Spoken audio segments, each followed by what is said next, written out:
September 29th starts the 38th annual tour of historic places sponsored by Preservation Racine Incorporated. And with me today is Robin Coventry, who is the president of that organization. Robin, welcome to the show. Thank you, George. And tell us a little bit about the upcoming event. I mean, it's right before us now. We have an exciting tour this year. This also celebrates our 40th anniversary of Preservation Racine. The tour this year has buildings and significant, architecturally significant homes on the tour this year. And you can purchase your tickets in advance for $12 at the following locations: Borzinski's, Larson's, Miller's Flowers, Personal Touch Flower Shop, also the Milligers, both locations, and O&H. And I do believe that First Weber. I just want to throw in my 2 cents worth here. I grew up in Oak Park, Illinois, which is, I grew up surrounded by Frank Llyoyd Wright buildings. Ah. And I never thought much of them as a kid. I mean, I was just riding my bike around them all the time, and it wasn't until I actually moved away from Oak Park and came back and saw one of the tours that I really got genned in on what was going on in the community I grew up in.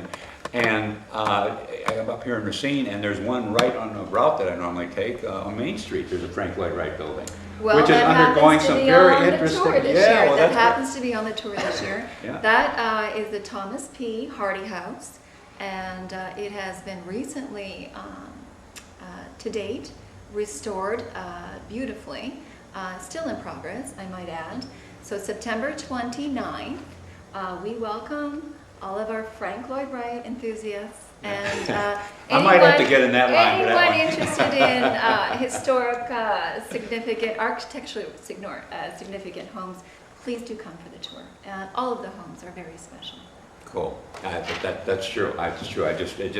I'm just naturally drawn to that particular type, and I could spot it. At any rate, on to greater things here, Robin. You know, Preservation Racine has been around for a long time.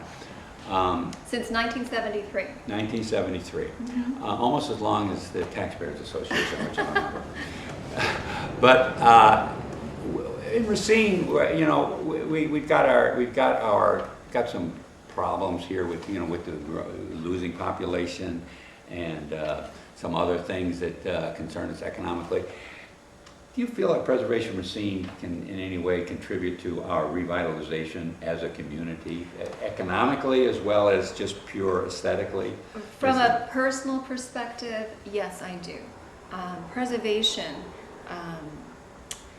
recognizing architecturally significant houses serves the community by providing a reference point, an element of identity, and a source of pride. The community serves landmarks by providing for their protection, interpretation, and enhancement. Ultimately, when we do preserve old buildings, we are essentially preserving our community. So yes, from a personal comment, I would like to just state our mission at Preservation Racine is to identify and actively encourage the preservation of building sites and districts in the Racine and Wisconsin area, which have historical, architectural, and cultural value. It pursues that goal in many ways.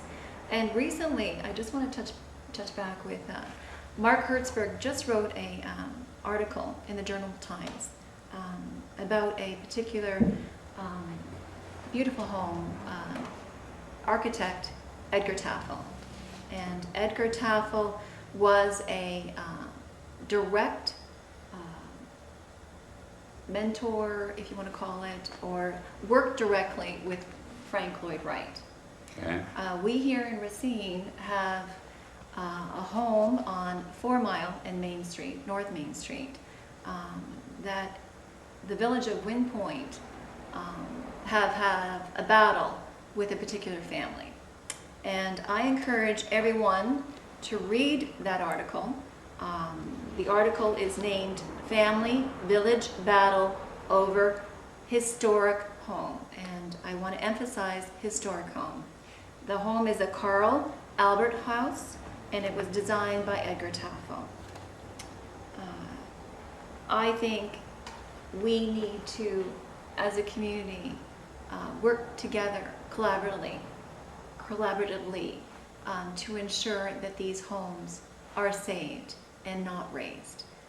Yes, there was a family issue, but they are working very, very hard to save their home. So I would encourage again we need a call of action.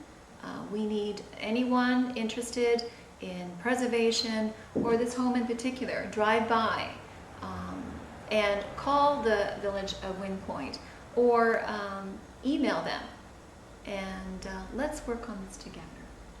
I think that what I've read from Hertzberg's article up there is that the village is unfortunately doing typically what government does. It gets in the way of individual initiative and action. Being in real estate, I know that the statement that that house cannot be restored is just ridiculous. I mean, if Johnson can take their flying saucer down there and move it from Toronto, wherever the World Fair was, and get it all the way there, yes, you know, and rebuild it, reconstruct it back virtually brick for brick. Yeah, don't when tell me there's a will, there's a means. You can certainly restore this little house. Yes.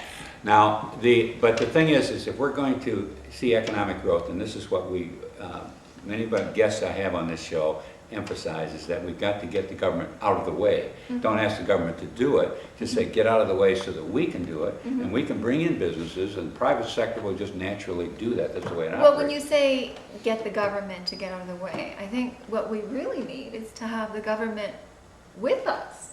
Well, I know that's a difficult, proposition, but really when government, you're talking about big government, let's drop it down to our city. Let's really just talk about our community. Let's work together.